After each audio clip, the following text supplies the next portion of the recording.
नमस्कार दोस्तों। RRB group D science important question railway का फेवरेट क्वेश्चन है जो पिछले परीक्षाओं में बार बार पूछे गए हैं और आने वाले अगले एग्जामों में पूछे जाने की गारंटी है। मैं सबसे पहले पहला प्रश्न के बारे में बात करता हूँ। पहला प्रश्न है, मानव शरीर की सबसे बड़ी ग्रंथि कौन सी है? यह मानव शरीर की सबसे बड़ी ग्रंथि की बात करें तो सबसे पहला ऑप्शन है प्लीहा, दूसरा है यकृत, तीसरा है अग्नाशय, चौथा थायराइड। तो इसमें सही आंसर होगा यकृत। अगले प्रश्न की बात करें तो रक्त का लाल रंग किसके कारण होता है? रक्त का लाल रंग सबसे पहले ऑप्शन है प्लाज्मा, सेकंड है हीमोग्लोबिन, थर्ड है प्लेटलेट्स और फोर्थ है डब्ल्यूबीसी। तो इसमें इसका सही आंसर जो है वो होगा बी ऑप्शन हीमोग्लोबिन।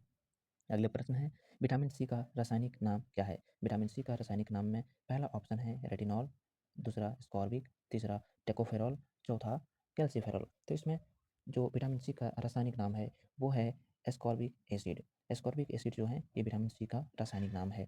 अगले प्रश्न है, मानव शरीर की सबसे लंबी हड्डी कौन सी है? मानव शरीर की सबसे लंबी हड्डी की बात करें तो मानव शरीर में कुल टोटल 206 हड्डियां होती है, जिसमें सबसे लंबी हड्डी की बात कर रही है तो सबसे पहला ऑप्शन है टिबिया, दूसरा रेडियस, तीसरा फीमर और चौथा अल्ना है। इसका सही आंसर होगा फीमर, जो हमारे शरीर के जांघ में पाया जाता है।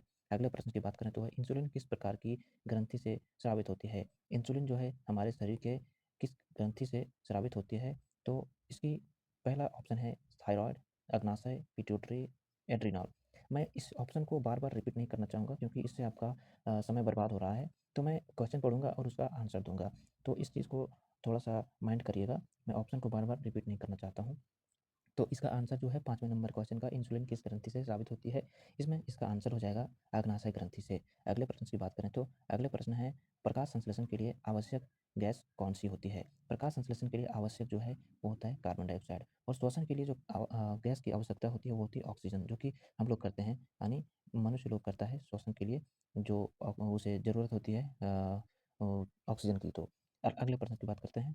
7वां है, पौधों में भोजन बनाने की प्रक्रिया क्या कहलाती है? तो पहले अभी हमने पढ़ चुका है कि पौधों में जो भोजन बनाने की प्रक्रिया है वो होती है प्रकाश संश्लेषण प्रक्रिया। 8वां प्रश्न है, सबसे कठोर प्राकृतिक पदार्थ कौन सी है? सबसे कठोर प्राकृतिक पदार्थ की बात करें तो वो होती है हीरा, यानी ये दुनिया की सबसे कठोर प्राकृतिक पदार्थ है जो विश्व में पाया जाता है। 9वां प्रश्न है, पानी का रासायनिक सूत्र क्या है? पानी का रासायनिक सूत्र जो है H2O है, जो सभी को याद होगा। ये बहुत ही सिंपल प्रश्न था। 10वां जो है, ये विद्युत धारा की एसआई इकाई क्या है? विद्युत धारा की एसआई इकाई की बात करी जाए तो ये एम्पीयर होता है। विद्युत धारा की एसआई मात्रक एम्पीयर होता है। अगले प्रश्न, ध्वनि किस माध्यम में नहीं चल सकता? ध्वनि निर्वात में नहीं चल सकता। सबसे हल्की गैस कौन सी है? सबसे हल्की गैस की बात करें तो सबसे हल्की गैस आपका हाइड्रोजन मिल जाएगा। और अगले प्रश्न की बात करते हैं। प्रश्न संख्या 13, मानव शरीर का सामान्य तापमान कितना होता है? मानव शरीर का डिग्री सेल्सियस में तापमान की बात करें तो 37 डिग्री सेल्सियस होता है, और फ़ारेनहाइट में बात करें तो 98.6 होता है। ये ध्यान रखिएगा क्योंकि एग्जाम में बार बार पूछ लिए जाते हैं। अगले प्रश्न है, रक्त का थक्का बनने में कौन सहायता करता है? रक्त का थक्का बनने में हमारे शरीर में उपस्थित प्लेटलेट्स जो होते हैं वो रक्त का थक्का बनने में सहायता करते हैं। अगले प्रश्न है, वायुमंडल में सबसे अधिक मात्रा में किस गैस की मात्रा होती है? वायुमंडल में सबसे अधिक मात्रा किस गैस की होती है? वायुमंडल में सबसे अधिक मात्रा की बात करें जाए तो सबसे ज़्यादा जो पाया जाता है वो होता है नाइट्रोजन। नाइट्रोजन जो है वायुमंडल में सबसे अधिक पाया जाता है। और हम बात करते हैं हाइड्रोजन का, तो हाइड्रोजन जो है ये ब्रह्मांड में, है ना, ये यूनिवर्स में सबसे ज़्यादा पाया जाता है। अगले प्रश्न की बात करते हैं तो दूध का पीएच मान कितना होता है? दूध का पीएच मान की बात करी जाए तो दूध का पीएच मान 6.6 होता है। अगले प्रश्न है 17वां, मानव हृदय में कितने कक्ष होते हैं? ये तो बहुत ही सिंपल है। मानव मानव हृदय में 4 कक्ष होते हैं। ये ऐसे इस टाइप से होते हैं, 1, 2, 3, ये 4। तो ये मानव कक्ष का हृदय का ये शेप है। और अगले प्रश्न की बात करते हैं। प्रश्न संख्या 18, डीएनए का पूरा नाम क्या है? डीएनए का पूरा नाम सभी को याद होगा, deoxy ribose nucleic acid. Deoxy ribo nucleic acid, यानी ऑप्शन नंबर ये डिऑक्सी राइबो न्यूक्लिक एसिड है। लोहे पर जंग लगने के लिए क्या आवश्यक है? लोहे पर जब जंग लगता है तो किस कारण से लोहे में जंग लग जाता है? लोहे में जंग लगने का जो मेन रीज़न होता है नमी और ऑक्सीजन।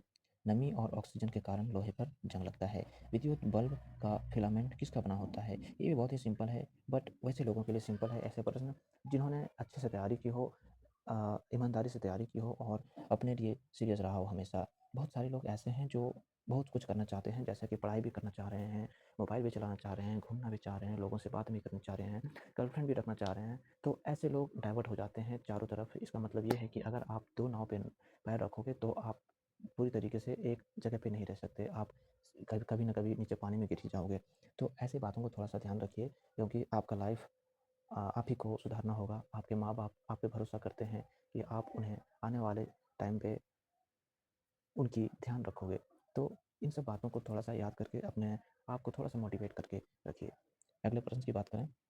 अगले प्रश्न है, इस प्रश्न का आंसर है टंगस्टन, यानी विद्युत बल्ब का फिलामेंट किसका बना होता है? टंगस्टन का। अगला प्रश्न है, मानव की सबसे बड़ी कोशिका कौन-सी है? मानव की सबसे बड़ी कोशिका की बात कर रहे हैं तो ये अंडाणु है। तंत्रिका कोशिका जो है लंबी कोशिका है ना? वो बड़ी नहीं है। कई लोग कन्फ्यूज़ हो गए होंगे। अगला प्रश्न है, सबसे छोटी हड्डी कौन-सी है? सबसे छोटी हड्डी की बात करी जाए तो हमारे कान की होती है, जिसका नाम होता है स्टेपिस। सबसे छोटी हड्डी हमारे कान की हड्डी होती है स्टेपिस। हाँ, स्टेप्स लिखा है, थोड़ा-सा मार्क कर लीजिएगा इसको। विद्युत प्रतिरोध की एसआई इकाई क्या है? विद्युत प्रतिरोध की एसआई इकाई सभी को पता है, ओम होता है। अगला प्रश्न है, सूर्य से पृथ्वी तक प्रकाश पहुँचने में सूर्य से पृथ्वी तक प्रकाश पहुँचने में 8 मिनट 20 सेकंड है। सॉरी, माफ़ करिएगा, मैं बार-बार कई बार कई प्रश्नों में एक्सप्लेनेशन नहीं कर पाता हूँ। नहीं करने का रीज़न ये है कि मैं ये चाहता हूँ कि अभी आपका रिवाइज़ करने का टाइम है। आप एक्सप्लेनेशन को देख-देख के अपना टाइम मत बर्बाद करिएगा।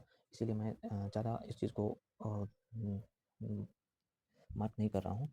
तो अभी क्योंकि सबसे पहले आपके पास टाइम नहीं है तैयारी करने का, इस तरीके से रिवाइज़ करके रिवीज़न करने का बार-बार। तो एक्सप्लेनेशन करना थोड़ा-सा अभी बचना होगा उससे। अभी आपको ज़्यादा से ज़्यादा प्रश्न को रिवाइज़ करने के बारे में सोचना होगा, ठीक है? अगले प्रश्न की बात करते हैं। मानव शरीर का सबसे बड़ा अंग कौन-सा है? मानव शरीर का सबसे बड़ा अंग, यहाँ पे ध्यान दीजिएगा, अंग की बात की जा रही है। अंग की बात करी जाएगी तो सबसे बड़ा अंग जो है हमारे शरीर का, वो त्वचा होता है। त्वचा होता है। क्या होता है? हमारे शरीर का सबसे बड़ा अंग त्वचा। अगले प्रश्न है, निम्न में से कौन-सा अधातु है? यहाँ अधातु की बात करी जाए, तो आप इस प्रश्न में ऑप्शन को छाँट के भी आंसर दे सकते हैं। जैसे कि आपको पता है लोहा, तांबा और एल्यूमीनियम ये सभी के सभी धातु हैं, तो इसमें अधातु कौन से हो जाएँगे? गंधक। अगला प्रश्न है, सबसे भारी प्राकृतिक धातु कौन-सी है? सबसे भारी और प्राकृतिक, यानी जो प्रकृति में पाई जाती है, वो धातु कौन-सी है? और सबसे भारी भी होनी चाहिए। तो आप पीरियोडिक टेबल में देख चुके हैं कि सबसे भारी जो धातु है, वो होती है ऑस्मियम। अगले प्रश्न है, ओजोन परत किस गैस से बनी होती है? ओजोन परत जो है ओजोन गैस से बनी होती है। बहुत लोग यहाँ पे कन्फ्यूज़ हो जाते हैं और इसका आंसर ऑक्सीजन दे देते हैं, जो कि पूरी तरीके से सही नहीं है, क्योंकि आपके पास ओजोन ऑलरेडी दिया हुआ है तो आपको ओजोन गैस ही देना है यहाँ पे। अगर ओजोन ना हो तो ऑक्सीजन आंसर पुट कर सकते हैं, उसमें कोई प्रॉब्लम नहीं होगी।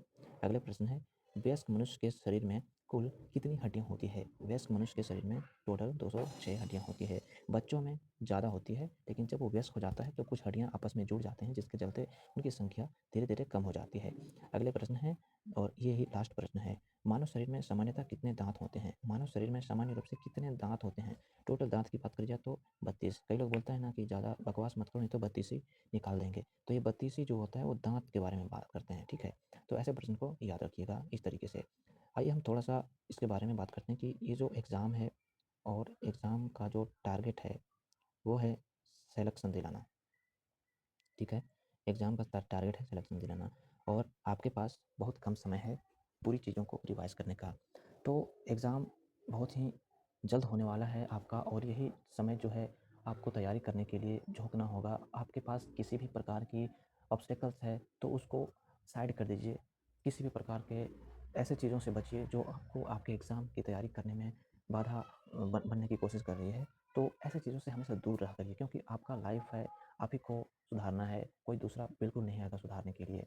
तो मैं यही चाहता हूँ कि आज ये मेरा पहला वीडियो था, और आने वाले टाइम पे अगर आपका रिस्पॉन्स अच्छा रहा तो ऐसे ही मैं कंटिन्यू वीडियो बनाऊँगा, जिसके माध्यम से आपको एक अच्छी गाइडेंस देने की कोशिश करूँगा। आज मैं सिर्फ साइंस का बनाया, लेकिन मैं एक अपने बारे में बता दूँ तो सबसे पहले मैं एक रेलवे एम्प्लॉयी हूँ। मेरा सिलेक्शन 2019 वाले जो एग्ज़ाम था उसमें हुआ था, जो कि एग्ज़ाम कंडक्ट हुआ था 2022 में, और सिलेक्शन का प्रोसेस कंप्लीट हुआ था 2023 के अक्टूबर मंथ तक। तो आज मैं अभी जब मैं वीडियो बना रहा हूँ तब तक मेरा जो पीरियड है एक जॉब में, वो 2 साल 10 महीने अप्रॉक्स हो चुके हैं। तो इन सब बातों को बताने का मेरा कोई तात्पर्य ये नहीं है कि आपको मैं अपने बारे में बता रहा हूँ, ऐसा कुछ नहीं है। लेकिन मैं आपको इंश्योर कर रहा हूँ कि आप गलत जगह नहीं आए हो। मैं आपको गाइड करूँगा और आपको उस सिलेक्शन तक पहुँचाने का एक उम्मीद आपके अंदर डाल सकता हूँ। और डेफ़िनेटली आप वहाँ तक पहुँचोगे और आने वाले वक़्त पे मैं कोशिश करूँगा आपसे मिलने की। और अगर आपका एग्ज़ाम अच्छा गया, तो